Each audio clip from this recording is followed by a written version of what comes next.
ces livres ne s'éloignent pas de mes lèvres, jusqu'à ce que ça me délivre et je m'enivre d'une vie avec tes œuvres.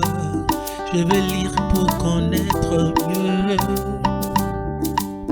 je veux lire pour être sûr en toutes choses. Bonsoir à tout le monde, chers téléspectateurs, nous sommes encore très heureux d'être encore chez vous. Je pense qu'aujourd'hui, on va faire un peu quelque chose de très spécial. Vous avez vu que seulement que notre plateau a essayé un peu de changer. Mais aujourd'hui, nous sommes heureux pour vous partager encore ce moment toujours littéraire. Nous serons en train de toucher un peu sur la littérature, mais à l'intérieur de livres.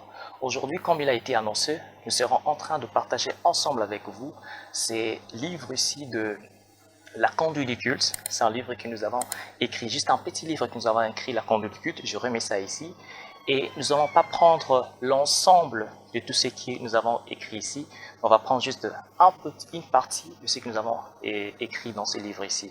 Donc le thème d'aujourd'hui, nous allons partager le culte d'Abraham, prototype juif. Donc on a tiré, c'est juste un chapitre dans ces manuels ici de la conduite du culte. Il est tellement important que nous puissions comprendre ceci. La conduite du culte, les cultes que nous utilisons, nous tous, vient du mot le mot culte en français que nous utilisions vient du latin cultus, qui est le participe passé du verbe colore qui signifie adorer, cultiver, servir et même aussi travailler. Et maintenant, il est tellement important lorsqu'on veut rendre culte à Dieu, même à l'église, dans notre maison, partout où nous pouvons être, mais savoir un peu la première des choses, quelles sont les raisons ou le but du culte. Pourquoi? Parce que lorsque le but d'une chose n'est pas connu, l'habit est toujours inévitable. La première des choses, c'est qu'on devrait savoir quand nous parlons de culte, une chose, la première, est que le culte est précieux d'abord à Dieu et puis aux adorateurs.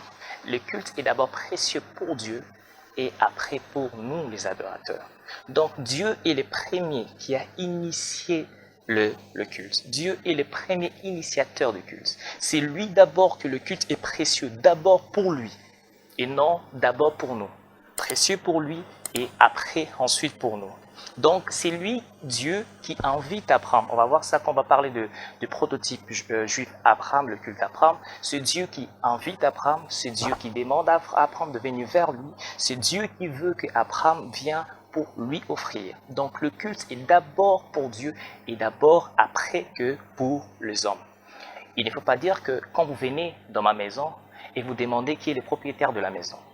Lorsque vous venez dans la maison d'une personne, c'est le propriétaire qui vous invite. Il y a parfois les éléments que nous utilisons quand nous venons de la présence de Dieu ou nous venons à l'église, dans la présence de Dieu, on essaie de chercher où Dieu est. Alors que c'est la maison de Dieu, c'est lui qui vous invite, il est là.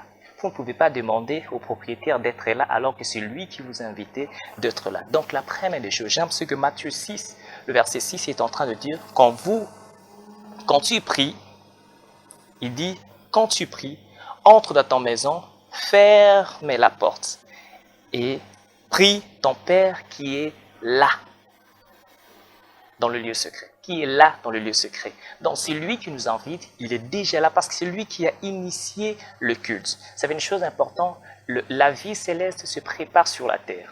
Et Dieu, quand il nous demande de lui rendre culte, selon son modèle, c'est lui qui s'est en train de préparer. Il prépare son peuple vers le ciel. Parce que le culte est l'initiation à la culture céleste. Parce qu'au ciel, on va adorer, on va louer. Au ciel, il n'y aura pas de prédication. Au ciel, l'élément ou la chose que nous allons trouver là-bas, c'est l'adoration, c'est le culte que nous rendons gloire à Dieu.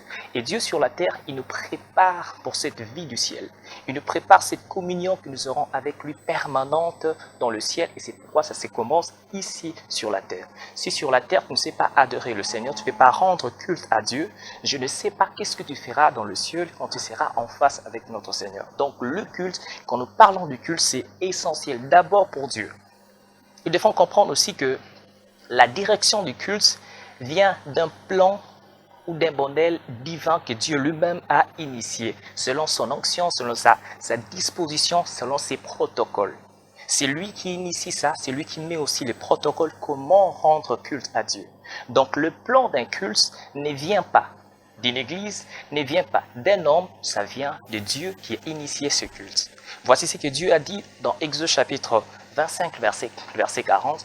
Il a dit à Moïse, regarde et fais d'après le modèle qui t'est montré sur la montagne. Donc la conduite du culte exclut toute tentative de monotonie ou d'imitation. Dans le culte, on n'imite pas une église sa façon de faire. On peut peut-être copier certaines choses, mais sachez une chose, qu'on veut rendre culte à Dieu, c'est le Saint-Esprit qui s'est allaitant. Et c'est que le Seigneur veut qu'on puisse le rendre. On va voir ça plus loin lorsqu'on parlera de fond du culte d'Abraham. Alors, étant donné que c'est Dieu qui initie le culte, nous devons savoir les fonds du culte, qui est les bases réellement du culte. Nous devons savoir qu'est-ce que Dieu a disposé pour rendre culte. Et dans ces livres ici, vous trouverez à peu près 13 bases du culte ou les fonds du culte. Et nous avons tiré ça de cette vie d'Abraham dans Genèse chapitre 22. Que Dieu est en train d'appeler Abraham, l'Éternel appelle Abraham pour le rendre culte. Et sachez-le chez Jésus. Pourquoi Abraham dans Genèse 22, qui nous fait montrer le fond ou la base ou les bases du culte, nous aurons peut-être 13 bases, les bases du culte, parce qu'Abraham était le premier prototype, je peux appeler ça comme ça, c'est lui qui a instauré ce qu'on appelle le monothéisme. Pourquoi? Parce que dans cette vie, à l'époque de polythéisme, plusieurs dieux, mais Abraham, c'est lui qui a été le premier à rendre culte à un seul véritable Dieu, l'unique véritable qui était l'Éternel, c'est lui qui est le prototype juif. Et c'est lui qui a utilisé les mots adorer dans ce texte de Genèse 22. Mais voici, on ne va pas ici, vous allez comprendre qu'on ne va pas ici utiliser tous les 13 bases, mais on va juste soutirer certaines bases ou fonds de culte que nous avons essayé de placer encore dans ces livres ici. Mais on va juste prendre quelques bases ou fonds de culte quand nous voulons rendre culte à Dieu. La première des choses, nous devons savoir, le culte est basé sur les sacrifices précis de Dieu. Le culte est basé sur le sacrifice précis de Dieu. Donc, l'élément central dans un culte que Dieu a précisé et Dieu veut, c'est d'abord le sacrifice. Voici ce que Dieu dit dans Genèse chapitre 22, le verset 2 jusqu'au verset 3. Dieu dit ceci à Abraham. Prends ton fils, ton unique, celui que tu aimes, va-t'en au pays de Morija, et là offre-le en holocauste sur l'une des montagnes que je te dirai. Abraham s'éleva le bon matin, c'est la sonane, et prit avec lui 2 serviteurs et son fils Isaac. Il fendit du bois pour l'holocauste et partit pour aller au lieu que Dieu lui avait dit. Donc, la première des choses dans le culte, c'est le sacrifice précis que Dieu lui-même veut qu'on puisse l'offrir. Le culte n'est pas ce qu'on veut. Le culte, c'est ce que Dieu lui-même veut qu'on puisse l'offrir. Le culte, ce n'est pas ce qu'on désire offrir à Dieu. Mais le culte, c'est touché d'abord par l'œuvre du Saint-Esprit et savoir exactement ce que le Seigneur veut qu'on puisse l'offrir. Voici ce que Dieu part avec Abraham. Il lui dit ceci, Dieu précise, il dit ceci, prends ton fils, ton unique, celui que tu aimes, Isaac. Lorsque Dieu dit à Abraham, prends ton fils, c'était intentionnel. Pourquoi? Parce que Abraham pouvait dire que deux fils, Isaac et Ismaël. Et lorsque Dieu dit que c'est lui que tu aimes, Abraham pouvait dire que Ismaël, c'est un fils unique chez sa mère, et je l'aime aussi. Et Isaac, c'est aussi un fils unique de sa mère, et je l'aime aussi. Quand Dieu a dit l'unique, il voulait dire aussi à Abraham que Abraham pouvait dire aussi à Dieu, or, Isaac est un fils unique par rapport à Sarah, et Ismaël aussi est un fils unique pour Agar. Donc, les deux, je peux offrir à Ismaël parce que c'est aussi un fils unique. Et Dieu, quand il dit, celui que tu aimes, il pourrait dire, ok, les deux sont mes 2 fils et j'aime Ismaël, j'aime aussi Isaac, donc je peux offrir aussi Ismaël. Et Dieu va plus loin pour dire à Abraham, Isaac. Dieu précise maintenant Isaac. Pourquoi? Parce que si Dieu ne disait pas Isaac, il allait recevoir autre chose que Isaac. Donc dans le culte, les seigneurs précisent toujours ce qu'on veut qu'on puisse l'offrir. Dans le culte, Dieu précise toujours ce qu'on veut qu'on puisse les connaître comme étant le Dieu. Ça fait une chose importante, j'aime ce que la Bible déclare dans Romains chapitre 8, verset 26, il dit « Sur le Saint-Esprit, dans notre faiblesse, nous ne savons pas ce qui a demandé, mais le Saint-Esprit intercède en nous par des soupirs inexprimables. » Il y a ce qu'on appelle le mot « intercède » et qui nous donne aussi, en mathématiques, nous tous nous connaissons ça, intercession. Lorsqu'on parle d'intercession, deux ensembles A inter B, c'est-à-dire de trouver des éléments qui est à la fois dans A et aussi dans B. Et c'est exactement, lorsque la Bible dit le Saint-Esprit intercède, c'est lui qui connaît à l'instant T ce que le Seigneur veut qu'on puisse l'offrir, et il ramène ses désirs dans nos cœurs afin que, en même désir, que puisse se retrouver et chez Dieu et chez nous en même temps. Et lorsqu'on dira à Dieu, le Seigneur reçoit l'offrande qu'il lui-même voulait qu'on puisse l'offrir.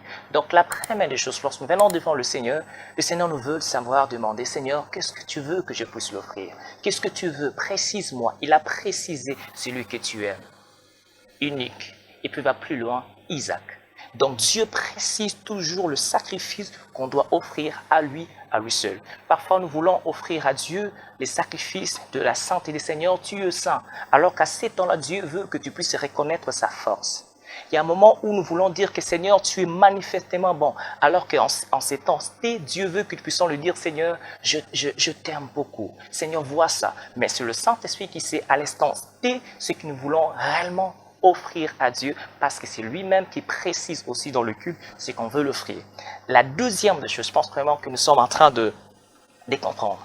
La deuxième des choses qu'on trouve toujours dans ces Genèse 2 sur le fond du culte. La deuxième des choses, le culte, non, qu'on trouve le fond du culte.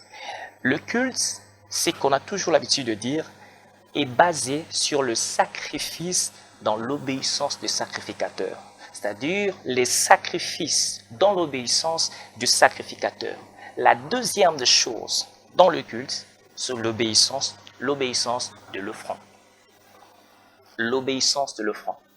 Pourquoi? Parce que la qualité de l'offrande, de l'obéissance de l'offrande, influence son offrande.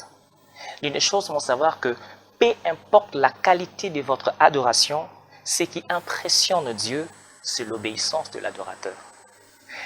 Peu importe ce qu'on est en mesure d'offrir à Dieu, mais ce qui intéresse beaucoup plus Dieu, c'est ce que nous sommes, nous, ce qu'on veut rendre culte à Dieu. C'est ainsi que, avant d'abord de rendre culte à Dieu, nous devons être nous-mêmes le culte offert à Dieu.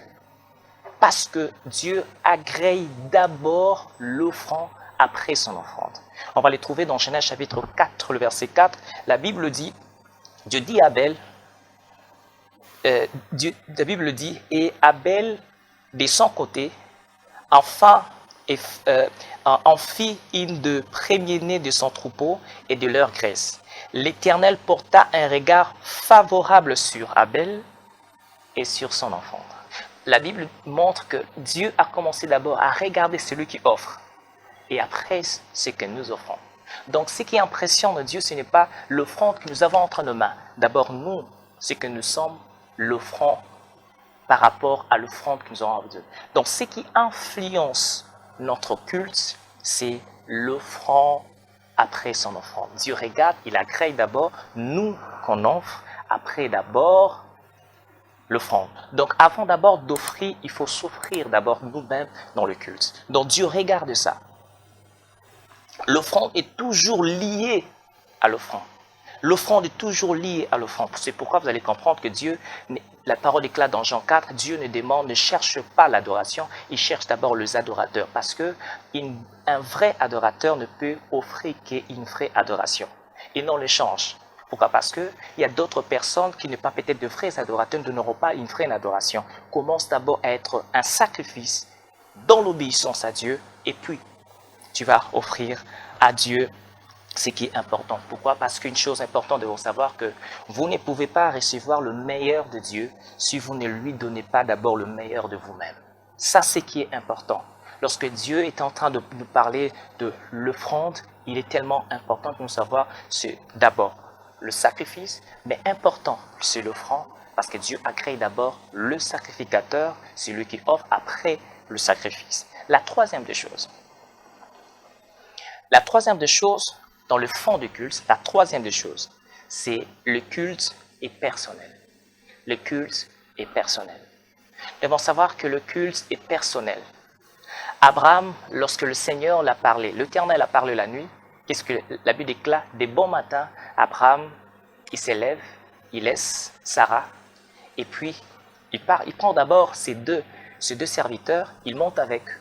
Et arrivé quelque part, il dit, restez ici, moi et l'enfant, nous allons monter pour adorer et nous reviendrons. Donc la première des choses essentielles, le culte est personnel. Il y a un moment, il faut laisser ta femme. À un moment, il faut laisser ton mari. À un moment, il faut laisser tes enfants et prier seul à seul avec le Seigneur. Le culte collectif est tellement important. Mais il y a des moments où nous devons rendre culte face à face avec Dieu. Il y a les cultes collectifs. Mais ce qui est important aussi, c'est de rester seul à seul avec le Seigneur. Il y a des moments, vous allez voir Jésus, quand il s'élève le matin, il s'y rend dans une montagne, seul avec l'Éternel, et il parle seul avec Dieu. Il y a un moment de prier en groupe, et un moment, il faut rester seul avec le Seigneur. Je vais vous lire un verset dans Psaume 124. 124, verset 4. C'est un merveilleux verset. Psaume 124, verset 1.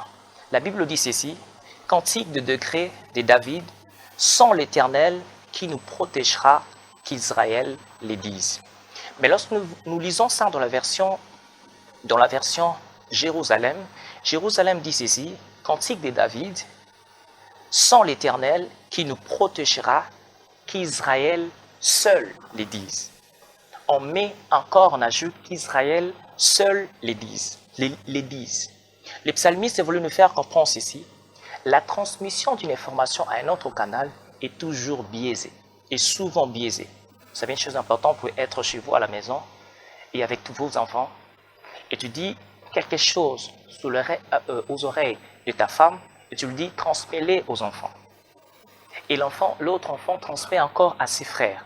Sachez une chose encore que l'échange-là d'informations essaie de biaiser ce qu'on appelle la qualité de l'information.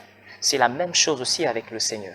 Lorsque la Bible dit qu'Israël seul le dise, parce que personne, aucun peuple ne pouvait rendre authentique les cultes à Dieu qu'Israël seul.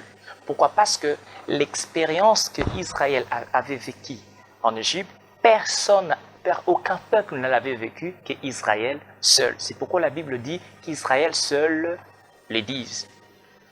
Aucun peuple n'a expérimenté les souffrances qu'Israël avait expérimentées en Égypte. Aucun peuple n'avait vu les 10 plaies comme armes contre Pharaon.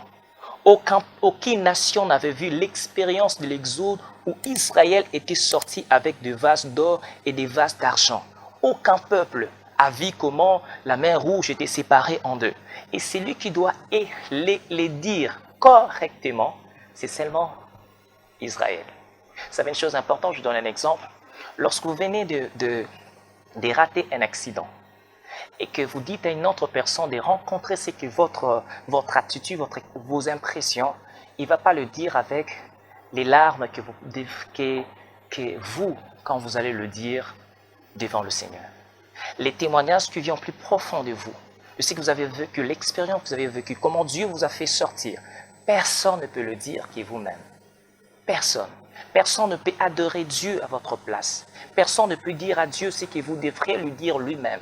C'est pourquoi le culte est personnel. Abraham a dit ceci, restez ici, moi je partirai. Je pars avec l'enfant et nous reviendrons. Donc, il est important. Le culte est basé sur l'effet d'être seul avec le Seigneur. Même sachez ceci, frères et sœurs. Dans l'Église, le culte est collectif, mais l'adoration est personnelle. Il y a toujours ces choses qu'on peut dire à Dieu qui ne suffit pas seulement que d'autres personnes comprennent ce que tu es en train de dire personnellement. L'expérience que Dieu tu as vécue, ce que tu as vu de Dieu, personne ne peut le dire que vous-même. Donc il est important de rendre culte seul avec le Seigneur. Même si c'est important de rendre culte avec nos frères et sœurs dans le groupe, il est important, nécessaire aussi de le faire. Mais il y a le moment où nous devons rendre culte seul avec le Seigneur. Où tu sors et tu commences à dire à Dieu seul. Tu quittes un peu, tu laisses ta femme, tu laisses les enfants, tu parles seul avec Dieu. Il a besoin d'être seul avec vous. Le culte de Dieu. La quatrième des choses, parce que nous sommes déjà en train de finir. La quatrième des choses, ou la base du culte. Le culte, la base du culte, c'est la foi. C'est une vie de foi. Abraham dit ceci. Moi et le Fils, nous montons pour aller adorer le Seigneur et nous reviendrons. Il avait foi. Mais avant d'abord ça, regarde ce qu'Abraham dit.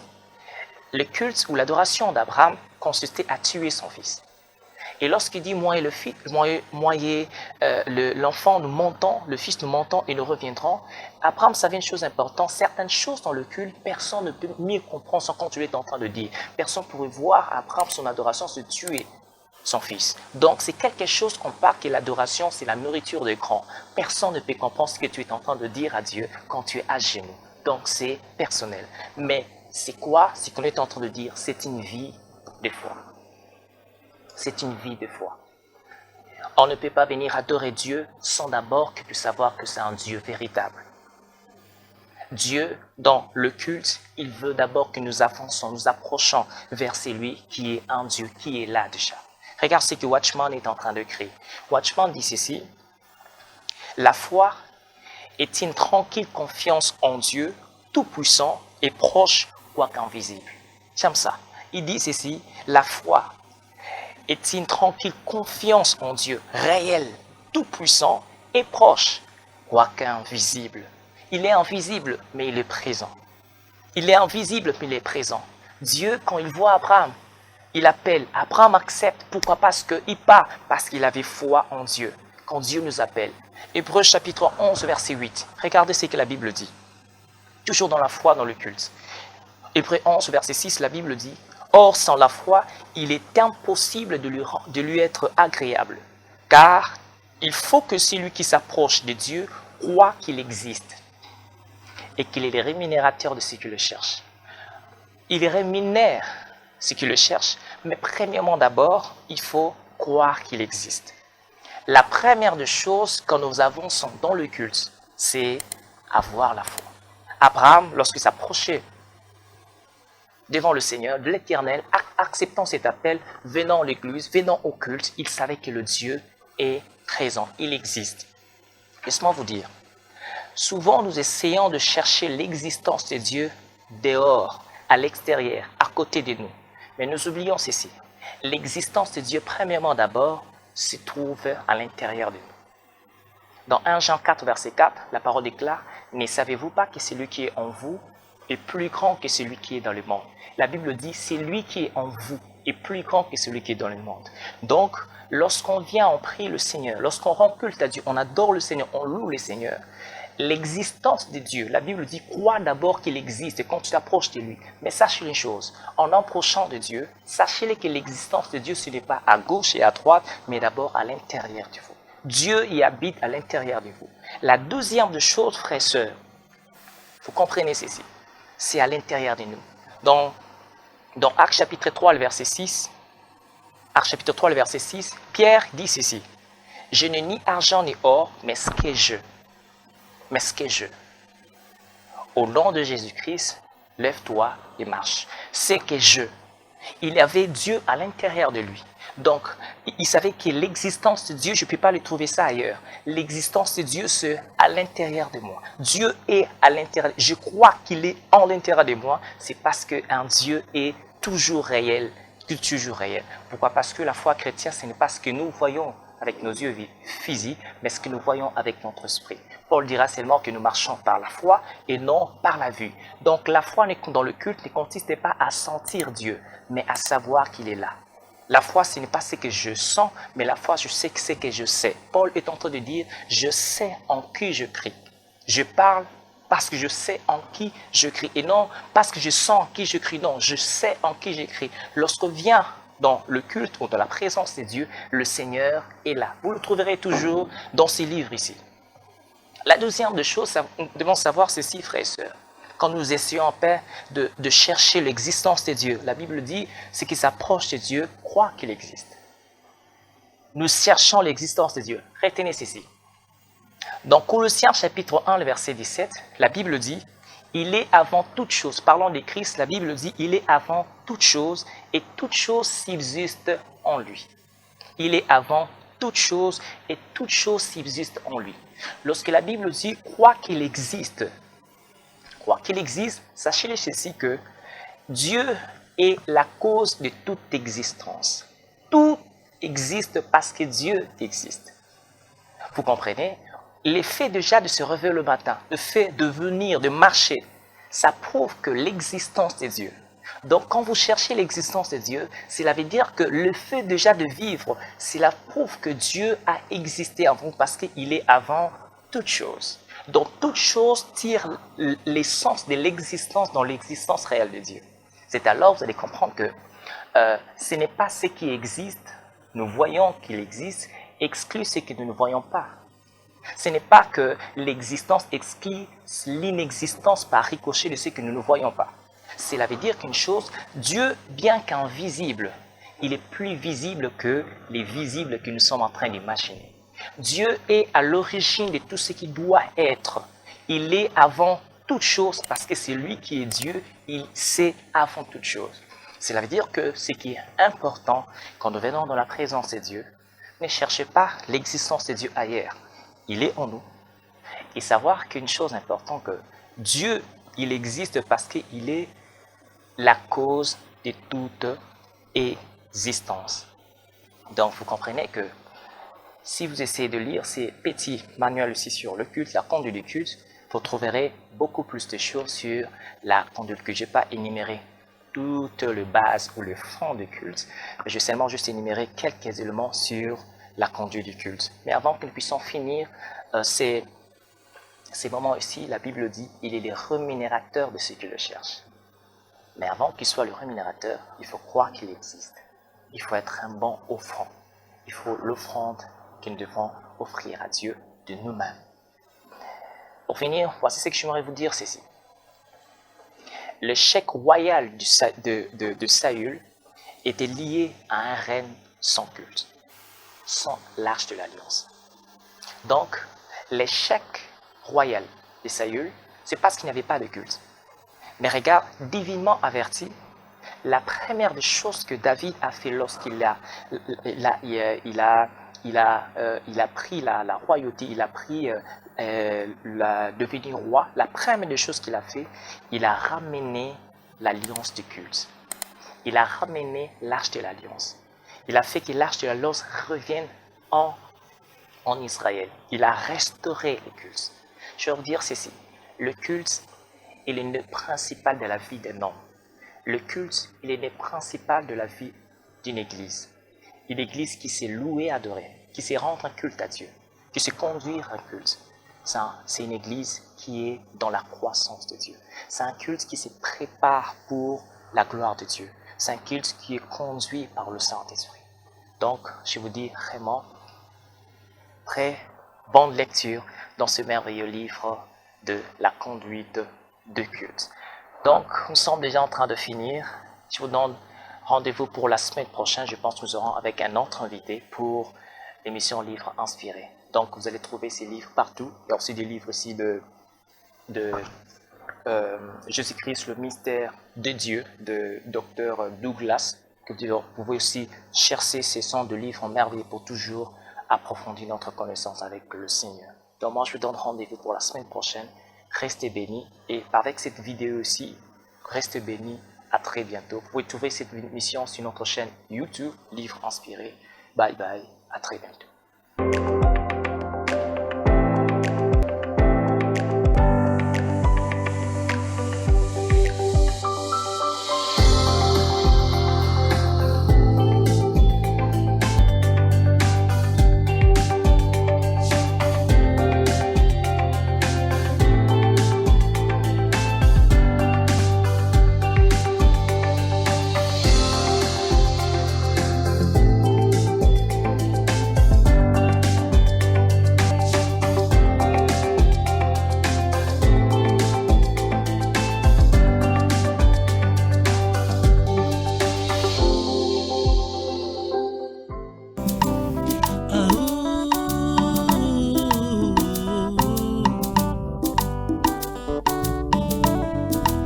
ces livres ne s'éloignent pas de mes lèvres, jusqu'à ce que ça me délivre et je m'enivre d'une vie avec tes œuvres. Je veux lire pour connaître mieux. Je veux lire pour